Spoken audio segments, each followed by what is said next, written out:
बिस्मिल्लाहिर्रहमानिर्रहीम। आज हम बात करेंगे एतमाद के वोट के हवाले से और फिर कुछ पीटीआई के अपने अंदर मेन लीडरशिप के दरमियान कोई इख्तलाफात सामने आ चुके हैं, उस पर बात करेंगे। लेकिन बात शुरू करने से पहले मैं तमाम नाज़रीन से गुजारिश करूँगा कि हमारे यूट्यूब चैनल को सब्सक्राइब कर लें और हमारे फेसबुक पेज को भी फॉलो कर लें और अपनी राय का इजहार कमेंट सेक्शन में ज़रूर कीजिए। तो चलते हैं अपने मौजू की जानिब। परवेज़ इलाही साहब का एक नया इंटरव्यू उन्होंने दिया है जिसमें पीटीआई के ख़िलाफ़ उन्होंने बहुत कुछ खुल के बोले जो मेरे ख़्याल में आज तक वो कभी नहीं बोले थे। जब बाजवा साहब के ख़िलाफ़ बातें हुई तब भी वो बोले, लेकिन इतना खुल कर वो पहले कभी नहीं बोले थे। इधर से पीटीआई वाले परवेज़ इलाही साहब के ख़िलाफ़ बोल रहे हैं। अच्छा, फिर उधर से खान साहब ने कह दिया कि परवेज़ इलाही साहब को जहाँ सियासी फ़ायदा नज़र आता है वो वहाँ पर चले जाते हैं, उन पर मुकम्मल एतमाद नहीं किया जा सकता। अब जब आपस में इख्तलाफ हो गया तो क्या परवेज़ इलाही साहब इस काबिल हैं कि अब एतमाद का वोट ले सकें? अभी तक जो आपने सूरत हाल पेश की है, अब खान साहब के लिए बड़ी परेशानी है। कभी किस्मत मेहरबान हो ना, तो जिस पार्टी को टांगा पार्टी का लक़ब मिला तो वो वज़ारत उज़्मा की कुर्सी पर भी पहुंच जाती है। और जब किस्मत आपकी वो कहते हैं ना ख़राब हो, और हमारे सराकी में कुत्ता उठ तो पाट के अंदर है, तो खान साहब बिल्कुल आराम से गवर्नमेंट में जा रहे हैं, सारी इशारियाँ मुस्बत है, एक पेज बेहतरीन किस्म की सपोर्ट सारा। लेकिन अचानक अदम एतमाद आती है और फिर वो ज़लज़ला शुरू होता है तहरीक इंसाफ के लिए, जो अभी तक नहीं रुक रहा। अब खान साहब के पास एक तो पंजाब पनाहगाह के तौर पर था, हाँ जी, वो मतलब ज़मान पार्क में पनाह गुज़ीन थे, वो वहाँ अपने घर में बैठे थे तो पनाह गुज़ीन के तौर पर बैठे थे। दूसरी चीज़, एक उनको अपनी पार्टी ने उनको रेड मतलब झंडी दिखा दी है, जो उनकी सुप्रीम पार्टी की जो मतलब क़यादत है। और दूसरी तरफ अब चौधरी साहब भी खुल के उनके ख़िलाफ़ आ गए। उन्होंने कहा जी इनका तो हाल वो था कि इनकी ज़बानें लटकी हुई थी 25 मई को, ये मतलब इस तरह की लैंग्वेज उन्होंने इस्तेमाल की। उन्होंने कहा कि मैं कतन कोई वोट नहीं लूँगा, वोट ऑफ कॉन्फिडेंस।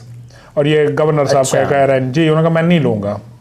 तो अब दूसरी तरफ की ये है कि खान साहब चाह रहे हैं कि जी 9 को वो होगा, वोट ऑफ कॉन्फिडेंस हो जाएगा, और 8 को इन्होंने अपना एक जॉइंट वो रखा था सेशन। अब वो सारी चीज़ें इस हद तक मतलब अब परेशानी खान साहब के लिए हो गई है कि अगर वोट ऑफ कॉन्फिडेंस होता है तो चौधरी साहब ने तो चले जाना। अब उनको खान साहब को अब ये दुख है, वो इसलिए जोर दे रहे हैं वोट ऑफ कॉन्फिडेंस का कि चौधरी साहब को अब नहीं बचना चाहिए पंजाब में। क्योंकि अगर चौधरी साहब नेक्स्ट आगे चलते हैं तो उसमें खान साहब की दो चीज़ें मतलब परेशानी की सबब बनेगी। ज़हरी बात है, अब परवेज़ इलाही साहब अगर कंटिन्यू करेंगे तो उसमें पीडीएम की मेहरबानी होगी। तो और चौधरी साहब मेहरबानों का बड़ा ख्याल रखते हैं, वो चाहे जनरल बाजवा साहब हों, मुशर्रफ साहब हों, कोई भी मतलब अपने मेहरबानों का, अपने मौसनों का बड़ा खुल के वो करते हैं। तो ज़ाहिर बात है पीडीएम उनकी मौसन हो जाएगी, तो वो पंजाब में पीडीएम के ख़िलाफ़ मतलब महाजराई ख़त्म हो जाएगी, पीडीएम को ये सहारा मिल जाएगा। दूसरी चीज़, जो आगे मुआशी अबतरी सूरत हाल है उसमें भी पीडीएम खुद भी थोड़ा बहुत बैक फुट पर है कि किसी तरह ये चीज़ चलती रहे, भाई बस वफाक जो है वो संभाला हुआ है, तो नेक्स्ट इलेक्शन में मतलब कोई परेशानी ना हो।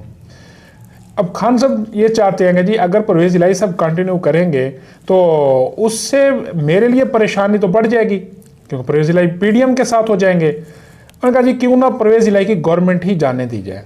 अच्छा, बिल्कुल। और दूसरी तरफ जो खान साहब की अपनी पार्टी है, उन्होंने खान साहब को इनकार कर दिया। उन्होंने कहा जी ये बड़ी इंटरेस्टिंग जी, ये इंटरेस्टिंग मतलब बगावत तो वो है। असल खबर ये है, खान साहब ने इजलास किया और इजलास में ये उन्होंने मतलब रुदाद की और मतलब अपना मुद्दा रखा कि जी मेरी गिरफ्तारी तकरीबन कन्फर्म है, और अगर मेरी गिरफ्तारी होती है तो आप लोगों ने वही किरदार अदा करना है जो तुर्किया में तैयब उर्दगान की गवर्नमेंट के मतलब जब खिलाफ वो साजिश की गई थी तख्ता उलटने की और लोग निकले और सारा, तो वो यहाँ तारीख तो वहीं बैठे बैठे ही सीनियर क़यादत ने कहा जी खान साहब ये मुमकिन नहीं है, ये पाकिस्तान के अंदर इस तरह नहीं हो सकता। यहाँ नवाज शरीफ नहीं अपने आप को वो कर सके जो 1/3 मेजॉरिटी के साथ भी थे, पंजाब में गवर्नमेंट भी थी, वफाक में भी थी, उसके बावजूद वो गिरफ्तारी उन्होंने दी। और आपने देखा था कि जिस तरह का ख्वाब देखा गया था नवाज शरीफ का कि मैं जब एयरपोर्ट पे उतरूंगा तो लाहौर में सारी सर होंगे, तो इतना भी मतलब वो कवर नहीं कर सके और वो चले गए जेल के अंदर। खान साहब इस तरह मुमकिन नहीं है। दूसरी, अब खान साहब को जो अब उन्होंने ये क्यों बात की, इसलिए कि एक तो ये पार्टी के वफादार लोग नहीं हैं, जो वफादार थे वो खान साहब ने पहले किक आउट कर दिए, खुद ही अपने हाथ से मतलब उनको निकाल दिया था। अब जो लोग बचे हुए हैं ये तो पहले भी किसी की नौकरी पर थे, बिल्कुल खान साहब के थोड़ी थे, उनको तो एंगेज किया गया था, उनको तो फ़ोन कॉल्स और मुख्तलिफ मतलब ट्रैप वो करके उनको साथ बिठाया गया था।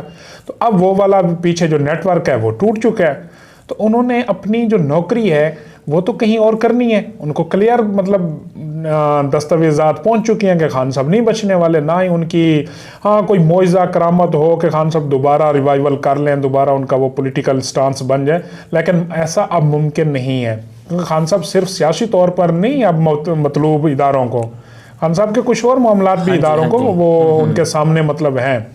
आपने देखा है कि रिसेंट जब ये जो सलामती कमेटी का जो इजलास हुआ है उसके अंदर सिर्फ मुसल्ला दहशतगर्दी का जिक्र नहीं, वहाँ कुछ और भी था। अच्छा, इसके अलावा ये कि आप कहते हैं कि गिरफ्तारी कन्फर्म है, लेकिन दूसरी तरफ भी तो खान साहब के लिए शेल्टर है, वो केपी में जा सकते हैं, वहाँ पर भी पनाह ले सकते हैं ना, तो ये ज़रूरी तो नहीं है कि खान साहब गिरफ्तार हों, तो वहाँ तो उनकी गवर्नमेंट है। मसला ये है कि खान साहब अगर वहाँ जाते हैं, खान साहब एक सियासी पार्टी हेड करते हैं। हाँ जी। खान साहब जब खुद एक्टिविटी नहीं कर पा रहे, आपने माहौल देखा है पीटीआई क्या एक्टिविटी कर रही है, मतलब खान साहब जब जेल के अंदर जाते हैं या पनाह में जाते हैं केपीके में, तो पीछे पार्टी तो अब उनके होते हुए पंजाब में बैठे नहीं चल रही।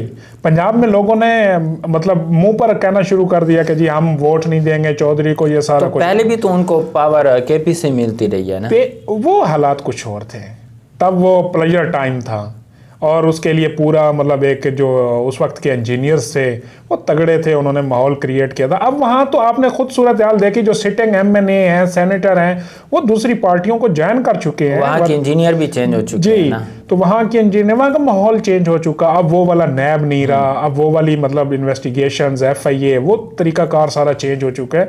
तो खान साहब के लिए वो केपीके वो जैसे कहे ना कि केक नहीं रहा कि जाएंगे और काट कर खा लेंगे, वहाँ भी खान साहब को अब एक तो वहाँ पर जो गवर्नर मतलब सिस्टम है वो भी चेंज हो चुका है, तो खान साहब को वहाँ कुछ रूल्स भी तो बनवाने थे ना। और दूसरी चीज़, जब आपके खिलाफ रियासत फैसला कर लेती है ना, रियासत, फिर अब चाहे जितने बड़े पॉपुलर हो आप नहीं टिक सकते। अब भुट्टो को देख लें, रियासत ने फैसला लिया, भुट्टो फांसी चढ़ के, कौन निकला था, भुट्टो इतना पॉपुलर था। नवाज शरीफ के खिलाफ रियासत ने फैसला किया, नवाज शरीफ के साथ मतलब 83-84 MNA उस टाइम बैठा था, MPs देख लें 2-3 सूबों में बैठे, सारा कुछ क्या कर लिया उन्होंने।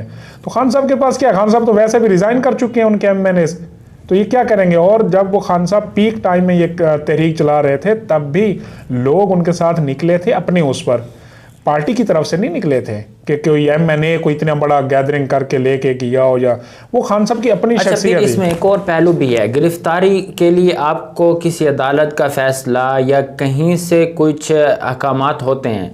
अब इलेक्शन कमीशन में ज़ाहिर है फिल वक्त जो केस चल रहे हैं तो इलेक्शन कमीशन के चल रहे हैं।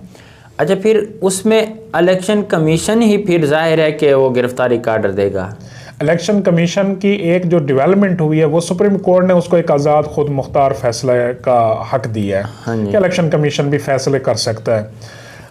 उसमें वो फौजदारी मुकदमात भी इलेक्शन कमीशन मतलब चला सकता है। वो मतलब इलेक्शन कमीशन भी, जिस तरह आपको पता चला होगा डस्का इलेक्शन में जब वो ऑफिसर्स के खिलाफ कार्रवाई, तो वो इलेक्शन कमीशन का फैसला था जो उन ऑफिसर्स के खिलाफ कार्रवाई का हुक्म दिया गया था। अब यहाँ पर जो बैंकिंग कोर्ट को मतलूब है, मतलब वहाँ पर इनके खिलाफ बैंकिंग ऑर्डिनेंस के तहत एक मुकदमा है, दूसरा फॉरेन फंडिंग का वो है, तो ये चीज़ें इलेक्शन कमीशन इनके खिलाफ जब देगा, रूलिंग देगा कि ये तो बिल्कुल इसने क्राइम किया है, इलेक्शन कमीशन ये लिख के देगा क्राइम किया है, तो क्राइम को तो कोई अदालत जस्टिफाई नहीं कर सकती। हाँ जी, तो खान साहब की एज अ क्रिमिनल गिरफ्तारी होगी। अच्छा जी।